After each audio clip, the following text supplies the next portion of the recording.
പ്രിയപ്പെട്ടവരെ, ഇത് കോഴി ഫാമാണ്.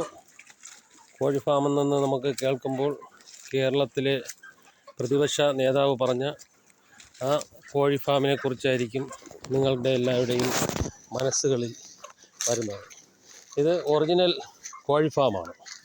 അപ്പോൾ ഇന്ന് കേരളത്തിലെ കർഷകർ സന്തോഷിക്കുന്ന കുറച്ച് ദിവസമാണ്. കാരണം കോഴിയുടെ വില വർധനവ് വരുന്നുണ്ട്.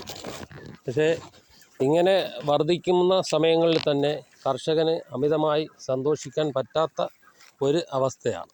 കാരണം പെട്ടെന്ന് തന്നെ ഈ വിലയിടിവ് ഉണ്ടാവാൻ സാധ്യതയുണ്ട്. അപ്പോൾ അങ്ങനെ ഉള്ള പ്രതിസന്ധിയാണ് കോഴി കർഷകർ അനുഭവിച്ചു കൊണ്ടിരിക്കുന്നത്. പെട്ടെന്നുള്ള വിലയിടിവ്. അപ്പോൾ ഒരു മാസം മുമ്പ് തന്നെ കോഴി വില ഫാം റേറ്റ് 95 85 ഒക്കെ വന്നു കഴിഞ്ഞു. അങ്ങനെ വരുന്ന സമയത്ത് കർഷകന് ഭീമമായ നഷ്ടം സംഭവിക്കുകയാണ്.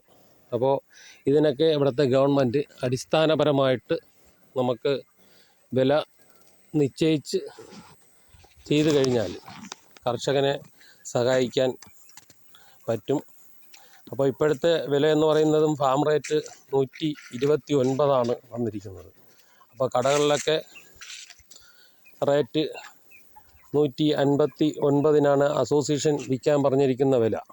അപ്പോൾ കർഷകൻ കൊടുക്കുന്ന വില, ഫാമിൽ നിന്ന് കൊടുക്കുന്ന വില 129.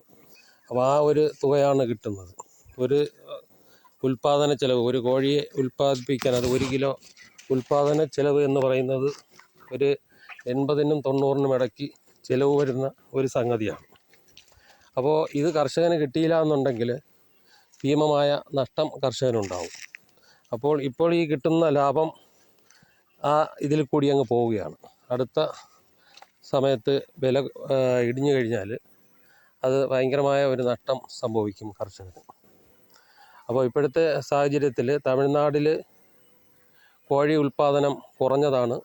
കേരളത്തിൽ നിന്നുള്ള കോഴികൾ തമിഴ്നാട്ടിലേക്ക് കൊണ്ടുപോകുന്നത് കൊണ്ടാണ് ഇപ്പോൾ ഈ വില വർധനവ്. അവിടെ കോഴി ഉൽപ്പാദനം വർദ്ധിക്കുമ്പോൾ സ്വാഭാവികമായും കേരളത്തിലെ കോഴികൾക്ക് വില ഇടിവ് സംഭവിക്കും.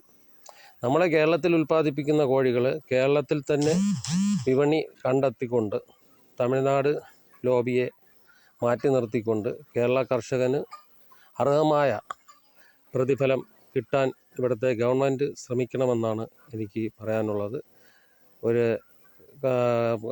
കോഴി കർഷകർക്ക് നിശ്ചിതമായ വില നിശ്ചയിച്ചുകൊണ്ട്, അതായത് അവരുടെ അടിസ്ഥാന വില ഫാം റേറ്റ് 100 രൂപയോ 110 രൂപയോ നിശ്ചയിച്ചുകൊണ്ട് ഒരു വിലയിറക്കിക്കൊണ്ട് ആ വിലയ്ക്ക് ഫാമുകളിൽ നിന്ന് കോഴി എടുക്കാൻ സപ്ലൈ ഏജൻറ്റുമാരെ